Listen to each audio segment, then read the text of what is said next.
Oi! And welcome back to another diecast review. This is of John Force's 2007 Castrol GTX high mileage Ford Mustang funny car in 1/24 scale by Action Collectibles. And speaking of Action Collectibles, funny cars in 1/24 scale, and John Force Racing, time for that once video plug now of this car. Yes, the Gary Denson 2004 1/24 diecast. It is still available at John Force Race Station, the official merch shop of John Force Racing. There are still just 2 of them left, and you can get it for $35. I will not stop plugging this car in every video until they all sell out. Keep in mind, these cars have been on the John Force website since 2004. That's right, these came online the same year Ronald Reagan died. So, you just gotta slide on over there and pick up one of these beautiful things. That way I can stop plugging this car in every single video. But I will do so until it sells out. We've been doing this for almost 20 years now, so why not a couple more? But I would love to. So go over to John Force Race Station and pick up your Gary Denson 2004 AAA Automobile Club of Southern California Ford Mustang funny car for just $35 today. Now then, on to today's main entertainment. Yes, we have the John Force 2007 Castrol GTX high mileage funny car, and let's dive into it. So up here at the nose, you have obviously the Mustang Ford branding, because this is back when John Force was heavily associated with Ford and their brandings. There's a lot of sponsors on this one, as he would say. Gotta thank all the sponsors. I'm not doing the voice because my throat hurts. Starting up here at the nose, you have the Mustang likeness here at the front. Ford, of course. And then Tasca, back when he was associated Ford with. Tasca was on all of his cars, and then Force was on the Bob Tasca car. And then, of course, the AAA of Southern California logo. Over here at the side, we got another AAA logo and the Castrol GTX high mileage, brand source, and Mac Tools. I don't know if you'd call this the hood, but at the front, you have a nice big Castrol GTX high mileage. Giddings and Lewis and Fidal. And then Ford here on the fender well. We also have another Auto Club of Southern California logo. And then a bunch of associate sponsors. You can see this nice metallic silver swoosh almost. And then Castrol GTX high mileage on the side with the white background. On the windshield, we have Mustang and Mach 1, main gates, Giddings and Lewis and Fidal. John Force up here, Motorsport Authentics, and then the number 4. That's a number that John Force actually switched to mid-2007 because tragically, in private testing, John Force racing driver Eric Medlin was killed in a testing accident, and John Force switched from number 1 to number 4 for the rest of the season.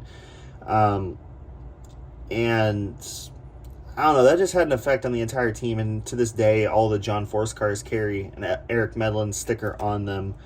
And it's actually referenced here on the X. John Force's car was the only one to carry Eric Medlin in that X for the whole season and the next generation.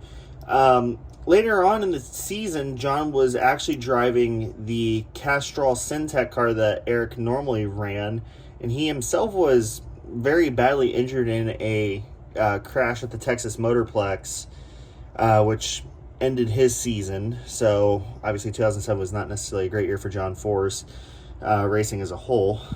Ford Racing Performance Parts, and then you have a bunch of other associate sponsors like Whirlwind, GE, Pioneer, Mitsubishi Electric, Electrolux, DirecTV. Yes, this review is in DirecTV HD. On the, I guess, wing back here? Mac Tools, brand source, the NHRA Powerade series, and then a bunch of associates inside. You can see the bracing for the said wing. On the rear of the car, hidden behind the parachutes, you have a AAA logo, and then you have the Mustang taillights. Now, the one thing about these cars, these diecast 20 cars, is the the body does pop up, and it actually does come off as well. It's a very heavy metal piece. On top, you do have a functional roof hatch that does have just an American flag on it and then a AAA logo on the inside. So you can pose it with the roof hatch up like it's burnt out, and it's going back to the starting line to actually blast off.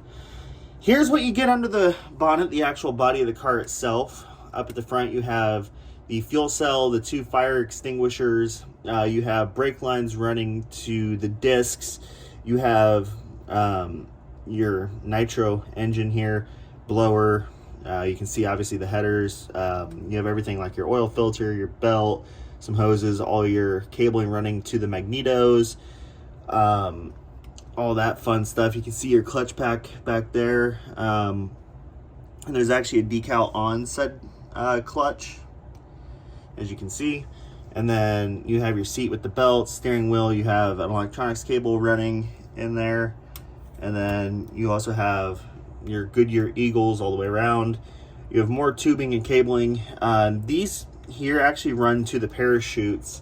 I just have them tucked in there because one of them just doesn't want to stay in place. And then you can see kind of the chassis tubing.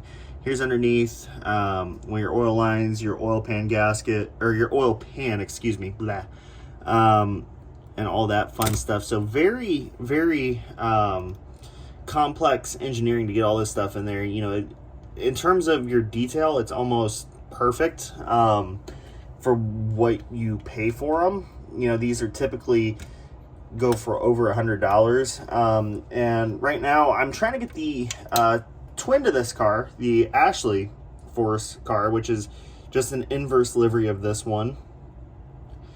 That way I could have the full 2007 set, but it is a very nice car. It's very well put together. These funny cars are extremely well done in terms of detail and just representing what they are. I can't give Action Collectibles enough props for what they were able to do with these. I'm curious to see how the